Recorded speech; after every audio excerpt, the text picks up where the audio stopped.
Operation सिंदूर के बाद पाकिस्तान की नींद अब भी उड़ी हुई है। और इसी बयान का जो आगे का हिस्सा था, एयर कोमोडोर एस बहल जी, उन्होंने कहा कि अब ये न्यूक्लियर वॉर की धमकी भारत सहेगा नहीं। बिल्कुल, उन्होंने ये कहा कि न्यूक्लियर ब्लैकमेल अब हम नहीं सहेंगे, और साथ में उन्होंने कहा ये न्यू नॉर्मल है, मतलब कि ऑपरेशन पॉज पे है, ऑपरेशन रुका नहीं है। और दूसरी चीज उन्होंने कहा कि जो तौर तरीके हैं, जैसे स्ट्रैटेजी है, समय है, और जो आप तकनीक यूज करेंगे, वो सब सेना के ऊपर है। उन्होंने सेना को खुली छूट दे रखी है, कोई रिस्ट्रिक्शन नहीं है। और ये एक मैसेज उन्होंने दिया है पूरे वर्ल्ड को, यूएस को, और साथ में पाकिस्तान को भी। और उसके साथ लिंक उन्होंने इंडस वाटर ट्रीटी का भी कर दिया है। कहीं ना कहीं ये बहुत इंपॉर्टेंट है आज ये मैसेज देना ट्रंप को, स्पेशली जो सौरभ जी अभी थोड़ी देर पहले कह रहे थे कि अगर ये टॉक सक्सीड ना हो जो आज होने वाली है, और उसके आसार कम लग रहे हैं क्योंकि दोनों साइड्स ने अभी मैक्सिमलिस्ट पोजीशन ले रखी है, तो ये धमकी उन्होंने हमको दी है रशिया को बताने के लिए कि आपको थोड़ा फ्लेक्सिबल बनना पड़ेगा, क्योंकि टेरिटोरियल अगर कोई भी फ्लेक्सिबिलिटी रशिया करता है तो ही कोई बात बन सकेगी, और वो सूमी और खार्किव के बियॉन्ड जाके होगी, और वो खेरसों से बियॉन्ड जाके होगी। ये बहुत ही महत्वपूर्ण है। और आखिरी चीज जो मैं इस पे कहना चाहता हूं वो ये है कि इसको सारी चीजों को हम जब इंटीग्रेट करते हैं और एक मैसेज पे आते हैं, तो हमारी जो कैपेबिलिटी डेवलपमेंट है वो उन्होंने सुदर्शन चक्र के साथ लिंक की है। एक और जो बड़े खतरे का जिक्र आज प्रधानमंत्री ने किया, उन्होंने कहा षड्यंत्र के तहत देश की डेमोग्राफी को बदला जा रहा है। और फिर उन्होंने कहा घुसपैठिए देश के नौजवानों की रोजी रोटी छीन रहे हैं, बेटियों को, आदिवासियों को अपना शिकार बना रहे हैं, खासकर सीमावर्ती क्षेत्रों में खतरा और ज्यादा बड़ा है। और फिर उन्होंने कहा कि कोई भी देश खुद को घुसपैठियों के हवाले नहीं कर सकता। ये सब उस माहौल में है जब भारत अब घुसपैठियों को वापस उनके देश भेजने की ओर बढ़ रहा है। आप देख रहे हैं एक अभियान छिड़ा हुआ है पूरे देश के अंदर, एक हाई पावर्ड डेमोग्राफी मिशन शुरू करने की बात प्रधानमंत्री ने की है। देखिए, बहुत इंपॉर्टेंट है, इस लिहाज से सुरक्षा से इसको आप जोड़ सकते हैं, आप इसको विकास से भी जोड़ सकते हैं। जो प्रधानमंत्री ने बात कही कि विकास भी, विरासत भी, उससे भी जोड़ सकते हैं कि देश के अंदर जो दुश्मन पल रहे हैं वो हमारे लिए ज़्यादा बड़ा खतरा है। बाहर के दुश्मन के लिए तो हमारी फौज है, वो निपट लेगी, वो सक्षम है उनसे निपटने में। लेकिन देश के, उन्होंने एसआईआर का नाम नहीं लिया, लेकिन बेसिकली टारगेट जो है एसआईआर का वो ये घुसपैठिए हैं। और घुसपैठिए जो डेमोग्राफी बिगाड़ रहे हैं उसके कारण सब कुछ बिगड़ रहा है।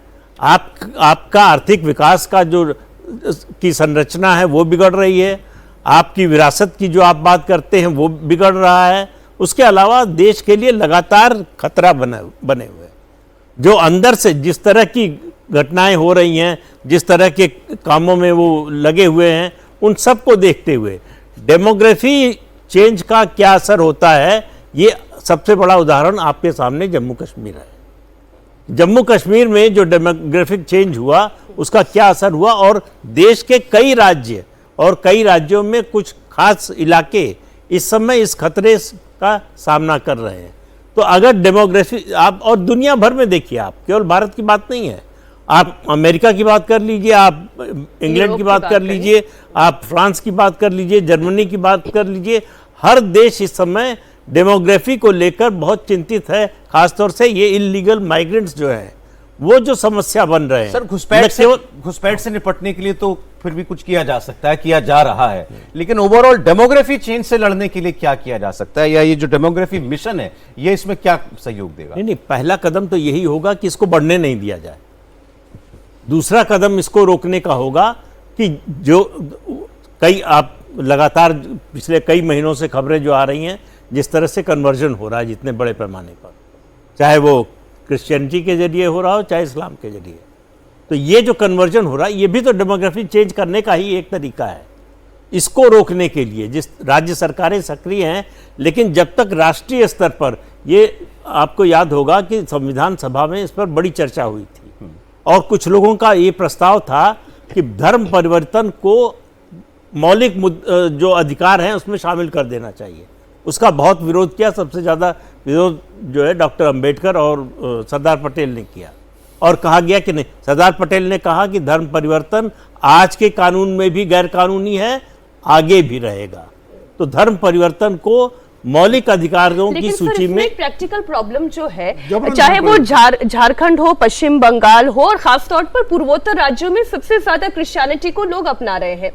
अब वो जिस तरीके के लोभ में होता है, वो कभी अनाज के लिए होता है, कभी शादी ब्याह के लिए होता है, कभी स्वास्थ्य सेवाओं का लोभ दिया जाता है कि आपकी दवाई हम फ्री कर देंगे। ये सारी बड़ी प्रैक्टिकल इश्यूज है, और शिक्षा इसलिए है। गरीबों को लगता है, शिक्षा हाँ भी- शिक्षा है, गरीबों को ये लगता है कि धर्म परिवर्तन करा लेना या क्रिश्चियनिटी में चले जाना ये शायद उनके लिए ज्यादा बेहतर है। नहीं, ये बात बिल्कुल ठीक है, लेकिन सवाल ये है कि धोखे से हो रहा है। उनसे कहा जाता है कि आप धर्म परिवर्तन कीजिए लेकिन बोलिए नहीं। तो आप अगर दलित हैं, अगर आदिवासी हैं, तो आरक्षण का भी लाभ लेते रहिए और धर्म परिवर्तन भी कर लीजिए। नाम वही ये रहेगा। नाम वही रहे, नाम मत बदलिए। ये पंजाब नॉर्थ ईस्ट की आदिवासी बात बेल्ट आपने में तो की, ज्यादातर नाम नॉर्थ नहीं ईस्ट बदल तो रहा है। लंबे समय से चल रहा है, सबसे ज्यादा इस समय जो है पंजाब पंजाब में में हो हो रहा है। तो और ये स्थिति बनी रही 5-7 साल तक, तो सिख जो है पंजाब में माइनॉरिटी में हो जाएंगे। तो ये खतरा बहुत बड़ा है देश के लिए, और इससे निपटने के लिए जो है आपको सख्त एक कानून धर्म परिवर्तन के खिलाफ बनाना ही पड़ेगा। इसकी आप सोचिए, जरूरत 1954-56 में शुरू हो गई थी। सबसे पहले मध्य प्रदेश में कानून बना था, तब से लेकर अब तक जो है राज्य कानून बनाए वो एक अलग बात होती है, राष्ट्रीय स्तर पर कानून बने और लागू हो उसका प्रभाव अलग होता है।